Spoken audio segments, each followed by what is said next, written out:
So I'm Elizabeth. I am a scientist by training. So I have studied molecular biology, and then I did a PhD in medicine at the University of Sheffield, and then I did a postdoc at UCL in neurovascular coupling.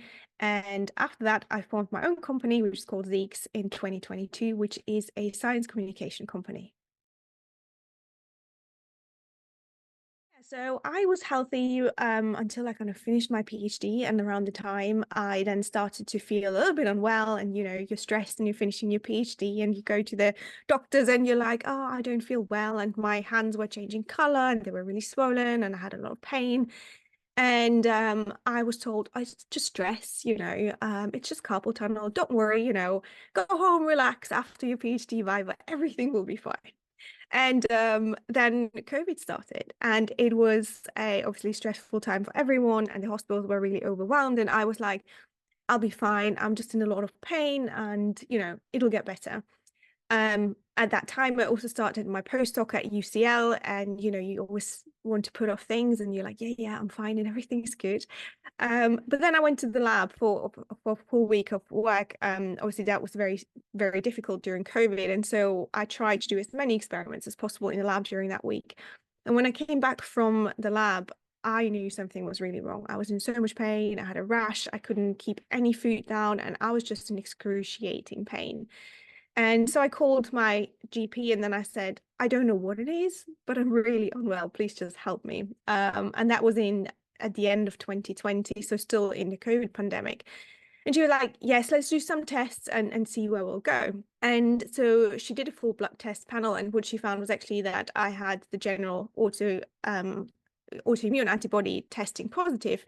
And she was like, there's maybe something wrong. Let's see where this goes. Go to a dermatologist and to a rheumatologist, and we'll see where this goes. And then a few months later, I was still waiting for a referral, but then thankfully, a few months later, I saw a rheumatologist, and she was like, "This looks like scleroderma," and I didn't really know what it meant. I kind of had heard of the disease, and I knew it was a connective tissue disease, but I didn't really understand, what implications that had.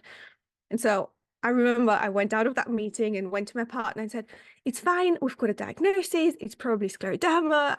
Don't worry, we'll sort this kind of thing. And then, it suddenly starts to sink in, and you start to read a little bit more, and you're like, okay, actually, this is not just a simple autoimmune disease, it's actually a very rare disease. And it happens mainly in women, and it can be very detrimental, especially because there's two forms, a so-called limited form and a diffuse form. The limited one only happens in a very local region of the body, mainly affects the skin, and the diffuse one is actually multi-organ involvement and throughout your whole body, so it can impact your heart and your lungs and your skin and your GI tract and everything. But at the time, I was very naive, and I thought it will be fine and it will all be sorted, right? As soon as you've got a diagnosis, it will be okay, kind of thing. But then it turned out that I deteriorated quite rapidly. And, I couldn't really walk. I couldn't type anything. I couldn't lift my mug. I had no strength in me. And I was just so fatigued. And so then I asked if I could see a specialist who specializes in scleroderma. And so thankfully I was referred to a specialist here in Leeds, and he completely changed our life. Like in the first appointment with him, it was just amazing. He had like a full panel of tests and a full panel of medications. And I suddenly felt, okay, this is, someone who has control over the disease and really has seen enough patients to know, what specialist care one needs. And then, my whole life kind of changed with that. And since then, obviously the disease kind of progressed, and now I'm here. So I actually wasn't diagnosed for about a year. So I knew something was really wrong with me, but I kind of put it off, and I was like, it's just stress. And that's actually short. Normally, patients probably go on average about 3 to 5 years until they're being diagnosed, because I think a huge problem is medical gaslighting, right? Like I went to 3 different healthcare providers, and I had literally gangrene on my fingers and my toes, and I was told, you're just stressed. I had rashes all over my body, and people were like, you're just stressed. I remember, and I think that's the most striking moment for me, was like my partner and I, we were hiking, and we loved long distance hikes, right? And so we were hiking, and I just couldn't keep up with him. And I felt like I couldn't breathe because I was already breathless at that time. But I was just walking behind him and I had just tears running down my face. And I was like, I'm just stressed. It's fine, right? But you know that there's something really not fine. But it was about a year until I was diagnosed. And that was only because I wasn't functional anymore. Like I was on such high doses of pain medication all the time, and I still couldn't sleep because I was in so much pain, like especially my fingers and my hands, because all my ligaments and like my tendons were so inflamed that you could literally hear them when they were moving. So it was always like a squeaky sound as soon as I moved. And my partner was then like, there's something wrong. You need to insist to be seen by someone. And yeah, it was then the third or then the fourth healthcare provider who then was like, yeah, let's look at that, because I was like, I cannot function. Scleroderma is a autoimmune connective tissue disease. So basically what happens is that your body attacks itself, and then special cell types called fibroblasts start to produce collagen as it's a response to stress, basically. And what happens is that your connective tissue, so all the tissue that kind of encompasses all your organs and it holds your skin and it's basically really connecting all the tissues in your body, is starting to be really inflamed and then starts to scar as a result of that. And that's what's called fibrosis in a technical term. But basically, it is a scarring and inflammatory disease. It's very rare, so it happens in about 1 to 10,000 people. And as most autoimmune diseases, it mainly affects women. So I think at the moment the ratio is 1 to 9 or 1 to 8, depending where you look at. And so in this first form, the located, it's normally just having a very limited impact. So it's just like really a very small region of the body that is impacted, whereas the like diffuse form really impacts the whole body. So all the skin, it impacts all your glands, your lung, your heart, the GI tract. So it's really all your tissues can be impacted with that. The main thing is Raynaud's. So there's vascular disease, basically. Normally, so Raynaud's happens in loads of people, probably 1 in 8 at the moment on average. But Raynaud's can happen early on when you're about 20, and it can happen on later, for example, when you're 30. And the fact is that when you're about 30 and you start to have Raynaud's, when you never had it before, it's most of the time associated with another disease. That doesn't mean it's always the case, right? But most autoimmune diseases happen to women, as we know, and most of them happen when we're about 30. And it is thought that this is a hormonal change. We're not quite sure, but this is when then Raynaud's happens. And that's like a secondary disease in about 90% of the cases to scleroderma, right? So this is like a huge red flag. When you're older or later in life and you start to have Raynaud's, it's secondary to something. It could be diabetes, it could be sudden weight loss, but it could also be an autoimmune disease. So that is one big red flag. The second one is actually puffy fingers, which I didn't know. My main reason for going to the GP was that I always had really nice jewelry on, like really big rings and everything. And from one day to the other, I couldn't wear any jewelry. And my rings were suddenly all way too small. And I thought, maybe I had done something in the lab, because obviously I was working with chemicals, and I thought that's really strange, right? Like there shouldn't be so much swelling. But that's really the main thing. So Raynaud's and puffy fingers is the telltale for scleroderma. So normally it starts off with, like, for example, Raynaud's disease, which is a secondary to scleroderma, which people realize first. So Raynaud's is a blood vessel disease where your blood vessels spasm unnaturally. So you get white and blue hands in response to cold, etc. And that's normally what people kind of realize first. But then, for example, for me, I very rapidly declined. Like I couldn't walk the distances that I walked to. My hand function was really impaired. It was a lot of pain. And I'm very lucky because I had treatment very early on, and so it was an autoimmune suppressive treatment. And there's various different kind of medications, thankfully, out there. But for me, the main treatment was autoimmune suppression.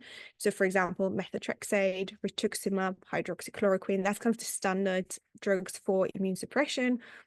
And then the second kind of category is probably like symptom treatment, which is more like, you know, for the GI tract, for your blood vessels. So for example, for Raynaud's, I get what is called sildenafil or iloprost, kind of the standard drugs. And they are meant to open up your blood vessels so you start to have circulation again. Because in worst cases, you can have gangrene in your fingers and lose your digits if that is not treated. And then the third kind of thing is probably then pain medication, a lot of pain medication to really manage your joint pain and your muscle pain and kind of being functional. So I think that's kind of the three main drug case or classes that we kind of deal with. But I think it's also a lot of self-management, because what happens with scleroderma is basically you stiffen up a lot. And so especially in the morning when you get up, you really need to move. And I always like to explain it like, I feel in the morning like I ran a marathon the day before. Like everything is just really sore. When you have a really bad cold, everything is really stiff. And so it takes me a while to get up and move my joints and move my fingers, etc., until I can really function again. And so there's lots of daily impact, but I think especially like the stiffness, the pain, and all of these things impact everyone on a daily life. But that being said, each patient is really different. Like I say, I'm really lucky. I'm still here. I can, talk with you, and I know that a lot of patients are not as lucky as I am. Yeah. I think so that physicians always see patients for a very short time, right? This does not represent how we feel on a daily basis.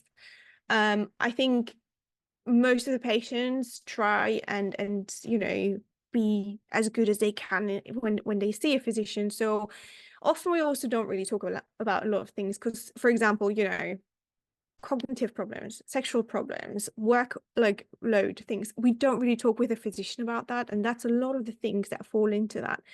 And I think so now I'm very outspoken about scleroderma, about all the other kind of diseases that come with it and everything else. But I think for a lot of patients, it's really difficult to formulate, what they need and what their problems are. And for example, for me and my partner, we're very good at advocating for ourselves now, because we basically have an A4 sheet with all my medications and all my symptoms and what happens if I have a flare, etc. Because it is a very, very complex disease, and it is very difficult for a GP or for example, a cardiologist to really understand all the rheumatology, because it's such a specialist disease. And so I think speaking with a rheumatologist or someone who has specialized into a rare disease is so important, because you cannot know everything, and especially each patient is so very different, and the drugs that we react to, etc., is so very different, that I think being aware that there's a lot of medication, a lot of symptoms that fall into that, and listening to your patient but also to the other doctors is really essential, especially when working with a new medication, which can be as simple as a nasal spray, right? But because we're on so much other medication, we can't just take just something new into that whole mix of things. I think what a lot of people don't understand or don't get insight into is that a rare disease patient does not have a normal life. Like, our life does not look anything normal. We spend so much time being in hospitals, arranging hospital appointments, looking out for our medication, that it is a full-time job just to be ill. And then in addition to that, obviously there is a lot of financial strain that no one talks about, but being able to make your life comfortable, or, help yourself and get some aids, etc., all of this is a huge financial burden. And I think people don't really get insight into that. And I think what's also really interesting is that for most rare diseases, there are some patient groups, and they're really well educated, and people share with each other what's helped, would help them or their friends or their family. And I think it's always, this kind of two sides of the coin. On the one hand, it's great to go on the internet and you get information, you get support. But on the other hand, it's also really dangerous, because there are these horror stories, right? That people die within 3 months, etc. And you really don't want to be reading that, especially when you're just being diagnosed. And I think the biggest thing as well that a lot of people probably don't kind of openly talk about is the relationship with your specialist doctor. Because, so for example, for me, I have one rheumatology center, that organizes all the care, right? So the cardiologist speaks to the rheumatologist, everyone, neurology, MRI, etc. Everything is centralized there. And as soon as you leave this bubble, it gets really complex, right? Because they have all the information, they have, all that kind of background information that they need. But if you go to someone new, it's, you kind of start from zero. And I think, the really kind of the complexity and the time that it takes, and the time and financial burden is, I think, a lot of the time not really spoken about.